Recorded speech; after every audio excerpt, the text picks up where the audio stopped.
Hi everyone, International Master Keaton Kira back with you today, and we got more stalemates. So, just when you thought the stalemates were over after we concluded with that incredible Beliovsky Christensen game in the last video, we're just scratching the surface. We've got some good stuff on tap for today. So, let's get started. This is one of my favorite studies from when I was a kid. It's black to move and draw. And no, I didn't make a mistake. Black is certainly not in the square of white's A pawn. That pawn will be promoting. There's no way you can prevent that. So if you like, you can pause the video. Might need to keep it paused for a little while. This is a tricky one, but see if you can find how black can save this position.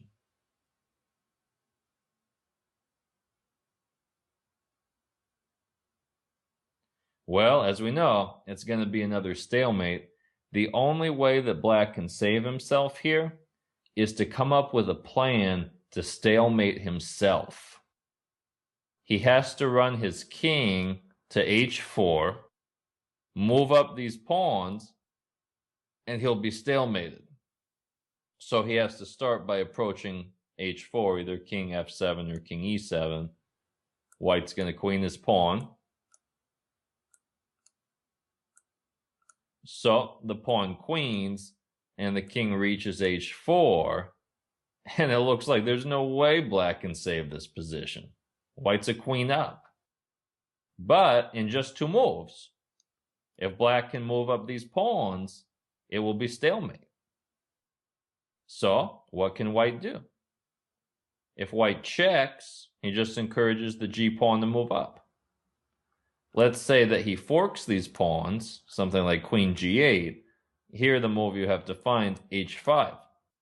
Because now if the queen takes on g7, it's a stalemate.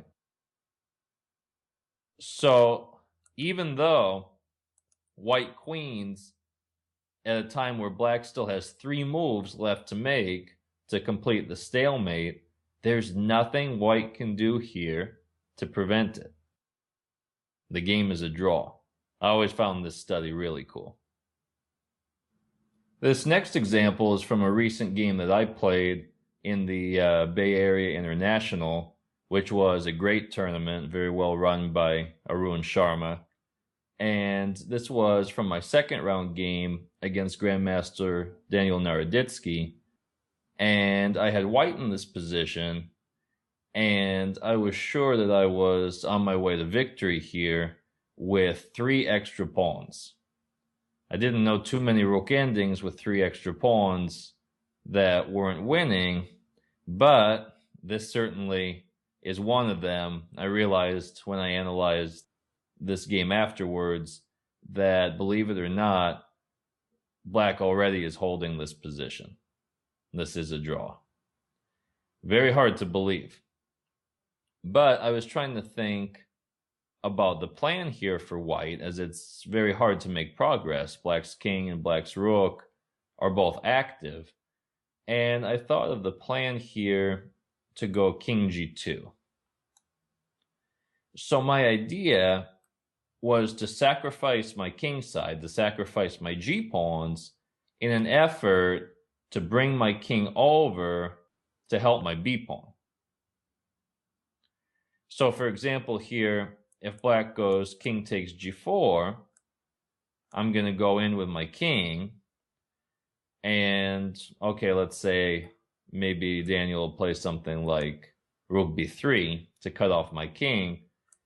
But I'm going to go in anyway, and I get a position where I'm winning by one tempo. If it were black's move here, he could go king d5, and it would be a draw. My rook would have to go somewhere on the 6th rank, and after king c5, black would win the white pawn. It would be drawn. But with white to move here, it's winning. I can play king c4, bothering the rook and locking black's king out. Here, black's king cannot improve. So the rook would have to stay on the b file. I would bring my rook on the 6th rank, and I have a simple plan now to walk my king in, and I have a winning Lucina type position. If black wants to check the king will just snake its way in there, and the position is a well-known win. So I was thinking around this point, when I played king g2, I thought, okay, the position's not as simple as it seems, but still, I was pretty sure it's a winning position. But I was very surprised when my opponent played rook b2 check, and I was thinking, what is he doing? He just wants to help my king to improve. It doesn't make any sense. But I did kind of a double take because I know how strong a player my opponent is, so I knew there had to be some tricky idea.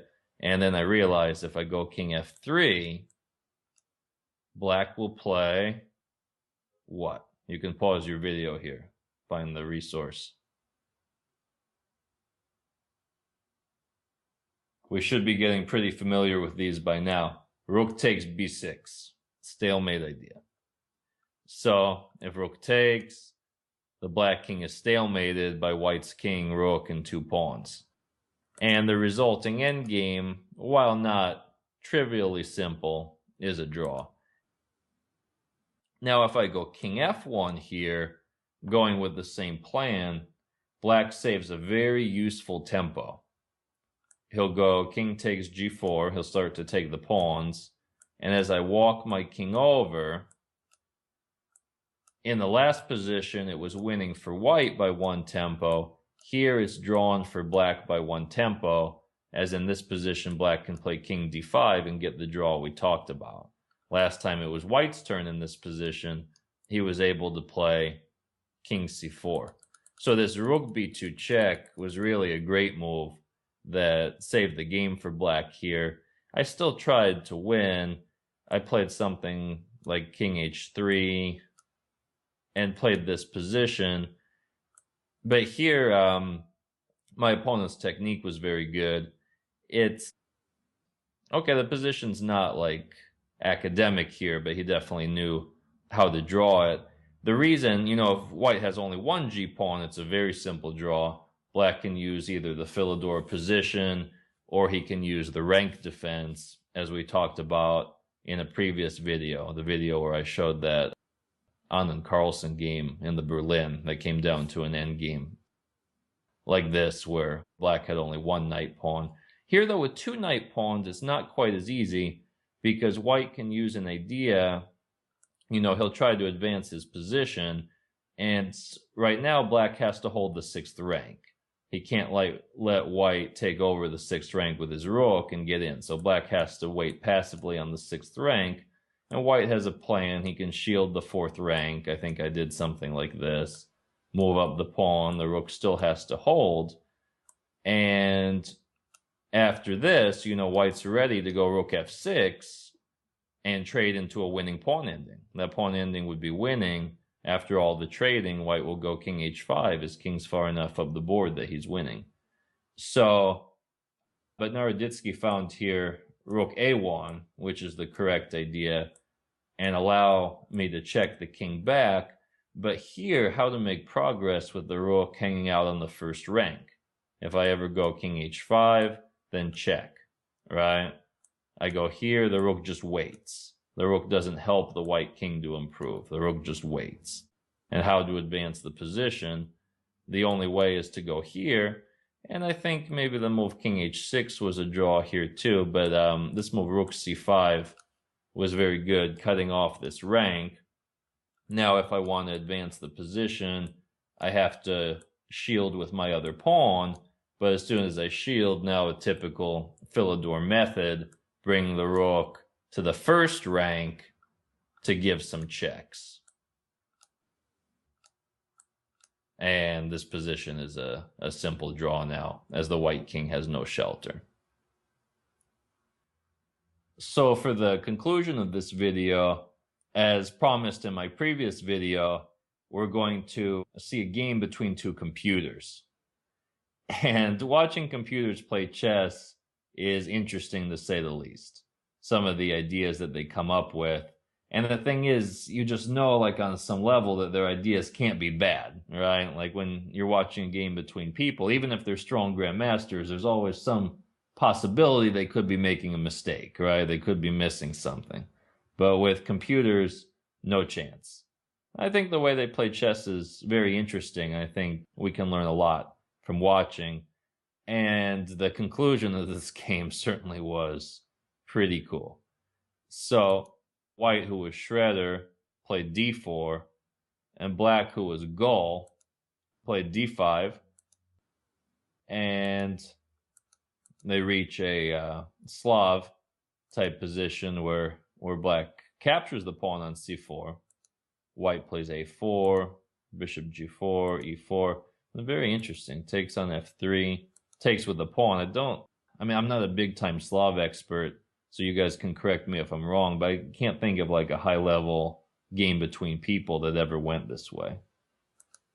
e6, rook g1, putting the rook on the open file and giving black some problems on the king side. Black goes queen c7, e5. Looks a little bit anti-positional e5, allowing the knight to come into d5. Bishop takes on c4. Knight goes back. Bishop goes to where it controls most of the knight's squares. And black goes a5 now, stopping the white pawn. So, development, right? Bishop e3. I think computers don't play so different than humans, after all. Knight a6. Queen develops out to e2. And interestingly here, they both castle queenside. But it seems like white's queenside king position is a little bit more airy than black's here. And black comes up with a very interesting idea. Of course, he already has a very long diagonal for that bishop, but he creates another one, going g6. And after king b1, king b8, knight comes into e4, trying to take advantage of some of those weak squares. I guess g6, though, it wasn't so much to bring out the bishop, but really just like to protect the g-pawn so that the bishop could develop without having to worry about the g-pawn. Of course, it's computers. They don't sacrifice material intuitively, right? Like strong human players do. So white went bishop h6, taking control of a lot of the dark squares. Rook d7, preparing to double the rooks on the d file and put pressure on white's backward d-pawn. But now an interesting tactical resource that white played, knight d6. So the bishop takes, and actually he goes rook takes, not scared of bishop f4, pinning the rook. So actually a material sacrifice by the computer. But I think this is an interesting position. Certainly white doesn't need to take the material right away because there's so much stuff on this diagonal. It's not all going to get cleared off so quickly. So white plays here queen e5.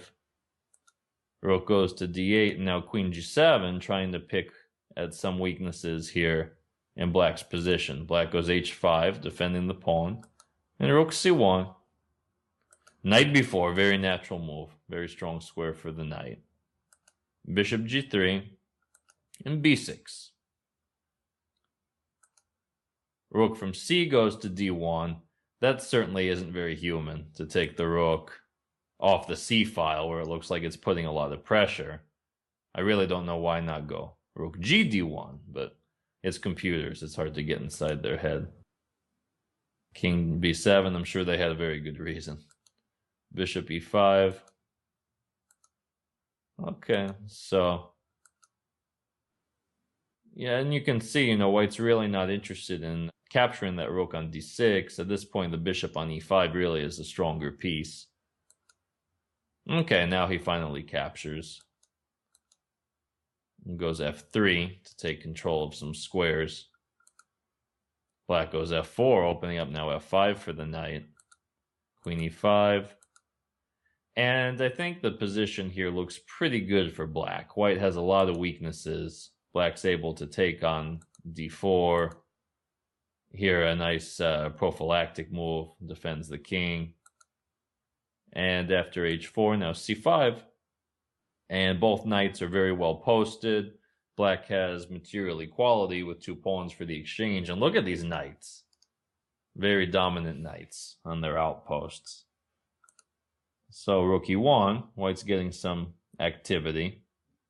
Interesting, I mentioned earlier, like, why would white take the rook off the c-file? Maybe he foresaw that the c-file was going to be closed the way it did, and he wanted this rook to be able to go to e1 in this position. Who knows? Pretty hard concept to wrap your head around. Rook b7, rook c1, some maneuvering. And here black starts to break through. He goes g5. After queen e5, rook d7 back. And h4. Black's putting the pressure on. Queen g4. Rook e7. Rook goes to e4. Queen e8. And finally trades the rooks. And queen takes a4. So this position that we reach here, okay, it looks like who's going to checkmate who first. Certainly having the move in this position seems like a huge advantage. It seems like whoever has the move is probably going to win the game. Black has so many checkmate threats. But the cool thing here, after the natural rook e7 check, king b8 defends everything. Amazingly, there's no way to get at the king here. Because, the queen can't come in on the diagonal. The king covers that. And both of these diagonal checks are covered by black's heroic kingside pawns. So it looks now like black is winning. White has no good checks, and black has a plethora of checks that are coming here. But white did have an ace up his sleeve. See if you can pause the video here and come up with the incredible idea that Shredder found to save his position here. And let me warn you, it's not easy.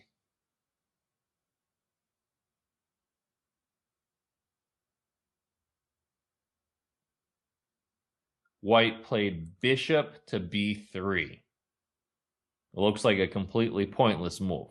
Knight takes b3, threatening every checkmate in the world. But look at this idea. Queen f4 check. Forcing black to take the queen, which also blocks this pawn. So white's king is now stalemated. His pawns can't move. And all he has left to do now is ditch this rook, and he's stalemated. So rook b7 check, and he has a perpetual check along the 7th rank. No matter where the black king goes, that rook will follow it. Doesn't matter if the black takes with his queen, because the black's knights alone stalemate white's king.